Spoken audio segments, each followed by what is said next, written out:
Switch Radio Sport. This is Switch. Andy, thank you for joining Switch today ahead of your FA Cup game against Redditch Borough on Sunday. Since the draw has been made, you've continuously been improving your league position, now in 5th place. Is this league position something that you're happy with in the early stages of Kidderminster Harriers' first season in the National League? Hi, John. Yeah, over the moon, in all fairness. I think the thing is with us and some of the group is that sometimes we have to kind of step back and be a little bit more realistic. I think it's been a mixed bag to the start of the season. We've seen that. There's been some good results, but some not so very good results. And we just have to kind of look back at 12 to 18 months with this club and where Kidderminster Harriers were as a women's section, on and off the pitch, really. And I think that has to kind of be at the forefront of everything that we kind of remember and understand, really. The group finished, the club finished 7th in Tier 5 two years ago, and now sit 5th in the National League, and we know that's going to be a big ask to kind of sustain. We're aware of that, but if there's a group that can do it, I generally believe our group can. I just think it's we're realistic. We know that teams have got games in hand on us, and we know there's some really tough teams in and around us who are going to be closing us down. So we're realistic, John, really. But to sit 5th and in that league, which is as I've said already, a really really tough division, I think it's given us a little bit of confidence, and I said that in my interview with Kidderminster this week, where we are confident because we are looking back and going, actually, what a realistic position to be in, and who'd have thought it, really. So not just that, we've been in the next round of the FA Cup on Sunday, which is great as well. So the season started, it's mixed, but it started well, it started okay. And in all honesty, John, I think the group are at 70%. I don't think we've hit the stride. I think we've had a few changes. Some ins and outs, and we're starting to settle now, and we will do by Christmas. So I think that's when you'll kind of see this Kidderminster group kind of really kick on. So let's see what happens, but we're being realistic, and we're happy where we are at the moment. Certainly an exciting time. And speaking about excitement, what were your thoughts when you drew Redditch Borough in the FA Cup? I was just thankful not to get Rugby Borough or Wolves, in all honesty.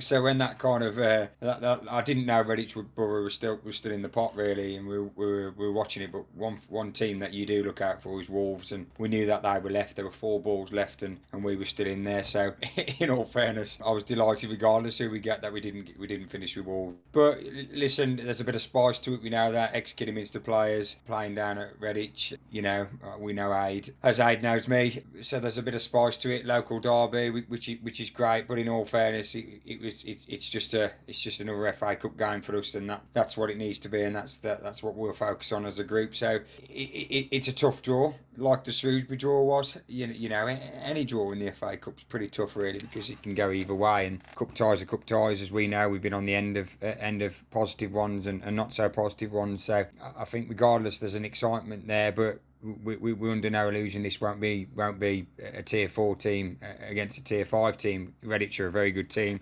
They've got some great footballers who've played in the division that we're in, and Aid, who knows our tier and is experienced, and I have respect for Aid on that. So for us, it'll be 11v11. There's no kind of tiers, and I've said that before, like the Shrewsbury game. We've got full respect for Redditch Borough, but we'll take it as we do every league game and every cup game, that we've got to face this team, and we've got to be at our absolute best to make sure we get through to the next round, and that's how we'll be taking it. You mentioned Aid there, Aid Clements, someone you've played at least 4 times before, to my knowledge, whether it be as the manager of Kidderminster Harriers or your previous team, Stourbridge. Can that work both for you and against you?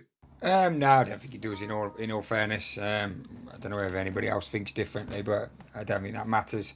In all fairness, it doesn't to me. It doesn't make a difference what happened last year or what's happened previously. What I know is Aid's a good coach, and he's a good manager, and he probably got a group at Redditch now that was probably different to last season. A group that I would imagine are fighting for him week in, week out, and that's what Aid does. So I have full respect for that. In all fairness, so I don't think it'll matter previous results. I think Aid will know how to play against us, like we'll probably know how to play against them, and I think that's what I'm making an exciting affair. And what Aide's got at his disposal is some real good talented players in that group, like we have. So I don't think previous results will make a difference. Whether it will for Aide, I don't know. Whether it'll give a bit of a bit between the teeth because of what happened last season, that's Aide's prerogative. But it won't be for me really. I won't be taking anything for granted with that group, and for me it'll just be facing down Redditch Borough, who are going to be looking to knock Kidderminster Harriers out of the FA Cup, and that's what I'm focusing on.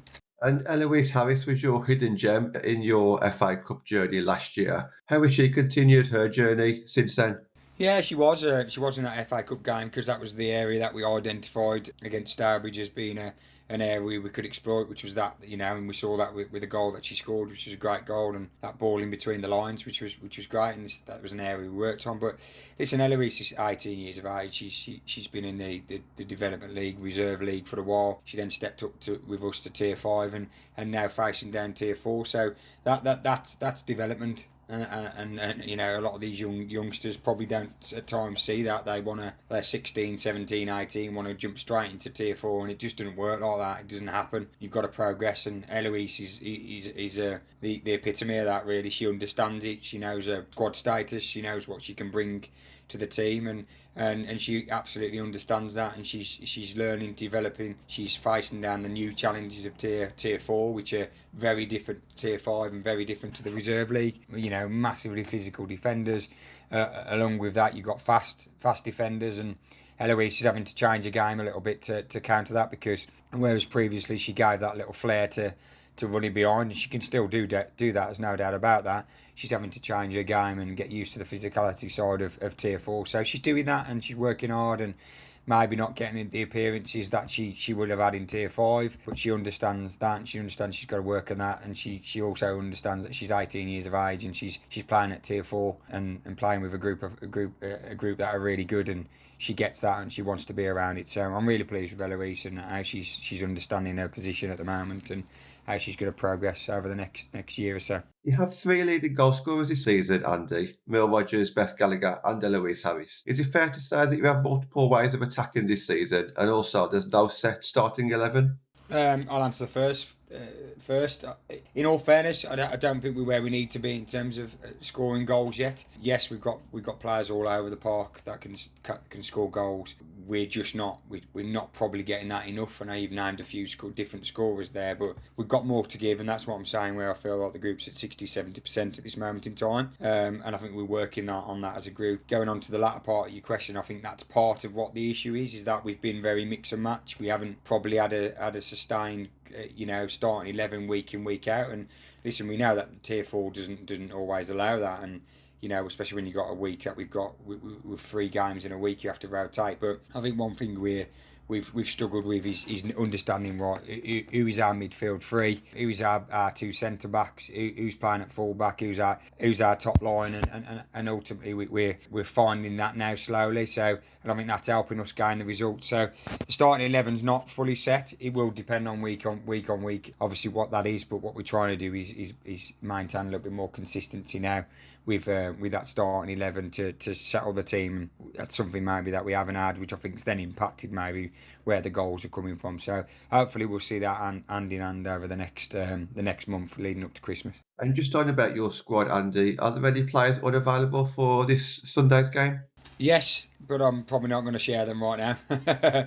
There is, unfortunately, a couple of key players, but that goes back to my last answer. Really, this is why you need a big squad, and this is why players unfortunately sometimes miss out, but then get their opportunity a week later or 2 weeks later, and this is why we have such a big squad, because we still have 18 available for us on Sunday, even though we've got a couple of players missing through various reasons. But we still bring in quality, and we've still got a really strong 18 to take with us on Sunday, which I'm happy with. And as for the local area, 2 of the best teams in and around Worcestershire going head to head. Are you expecting a lively crowd in Droitwich this Sunday? Yeah, I think Stourbridge being away at Lincoln always helps. I don't know where Worcester away. I think if they're in it still, I think they are. Yeah, so I'm hoping so. I think it'd be great for both teams to get that. I'd imagine so. And we're hoping to bring as many as we can down, and I'm sure Redditch Borough will. and it'll make the occasion even more exciting with the exciting little bits of spice we've already mentioned. So hopefully it's a big crowd for the players. That's what it's all about, isn't it? Giving the players a bit of a spectacle, which we've had previously, and hopefully Redditch versus Kidderminster will do that on Sunday. And looking ahead, Andy, and speaking about Worcester, you play Worcester City this Wednesday at night at 6 Ways. The games are certainly coming thick and fast, aren't they? Yeah, they are. I mentioned it in my interview again this week. You know, that's one of the challenges that we've probably got that maybe Redditch won't feel is we play Sunday, a really tough competitive fixture against Redditch in the FA Cup, which we know is big. And then you've got a massive league game, in my opinion, on Wednesday night at 6 Ways, which is going to be a really, really tough game. Worcester have hit the ground, and they really have, and fair play to him out there. You know, he's built a really good group there, and watching footage of them, they're just getting better and better, in my opinion. So Wednesday night's going to be a real challenge for us. But it's one that I think we've got to compete in. We've got to try and get some points. We've got to show that we can maintain this position that we've got, and then we face obviously a really strong Leafield side on the Sunday, so that brings another challenge following from this Sunday, then going on to Worcester, and then having that to face as well. So it's a really, really big 10 days for the group, hence why rotation will be needed. We'll have to game manage where we can, but a really exciting one. And come next Sunday, we'll understand where we are in the FA Cup and actually where we can compete, in my opinion, in the league if we're playing a Worcester team who I think are going to be in around that 5th or 6th position. And just finishing up, Andy, you mentioned the Leafield game. You'll be playing against a lot of familiar faces there, many who you've shared a lot of success with. Will you feel any extra emotion in that game?